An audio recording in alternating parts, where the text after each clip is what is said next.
I heard of a story once told, years ago in Bracken Hall, that dead men never die. Throned, frozen in time, enshrined and crowned, dead men never die. Immortality is a lie. To say that genius only thrives in the vacuums of time is to say that the living cultivates the already sown seeds of rye. Dead men are a living gospel. Their tales hymn in the ears of disciples who bow in hopeless longing for the signs of revelation.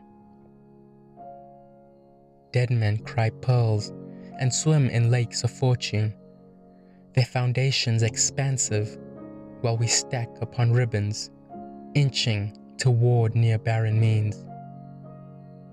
Dead men live wild and free, and we patrol their legacies armed, gloved, and unwilling to anatomize, pressured to treasure their precious tomes, eternalized through time and modernity. Dead men tell lies, with no truths to spare for us. They gale in posthumous sacrament, only to pearlesce over bittersweet obscenity. What do dead men do to live on eternally as such? Their unpaid dues prosper within a meritless cornucopia. Dead men endure the hardships of the non-living, or so they say, buried and burned in the unknowing delicacies of grief and remorse that a dead man lives to die for. And yet, he remains untouchable to the lively valleys near, where mortal men immerse in merriment and wine, and fill their wells red in tribute to run boundless with vitality in the dead's memory.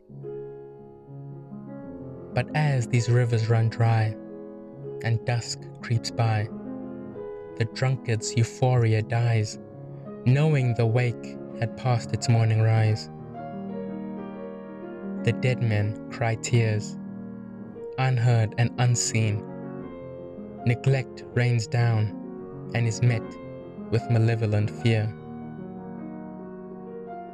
Dead men perish, then suffocate sanctuaries with their abject absence and poison the powers of meaning, demeaning effort with the fluency of their nothingness. Dead men whisper recompense, but I refuse to listen to the beggings of a thief. Who do dead men seek out to console their longing for retrospect?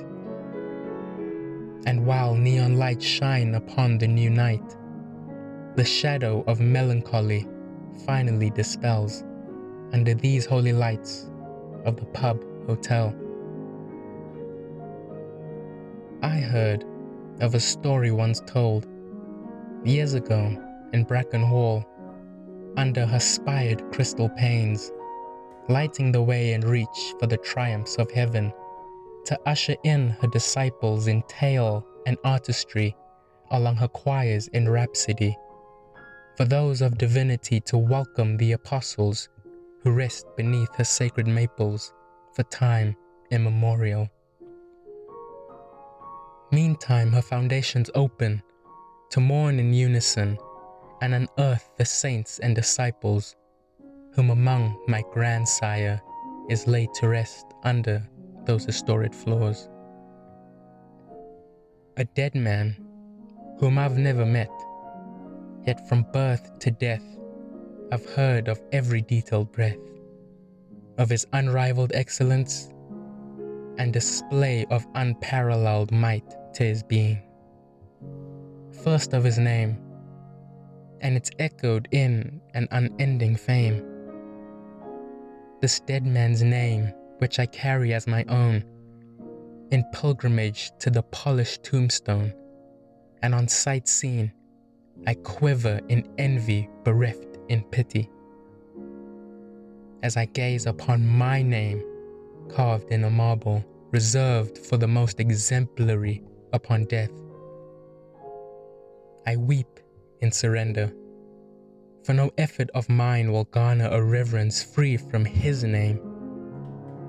I'm cursed by blood and banner to a sovereign, long buried, long rotten.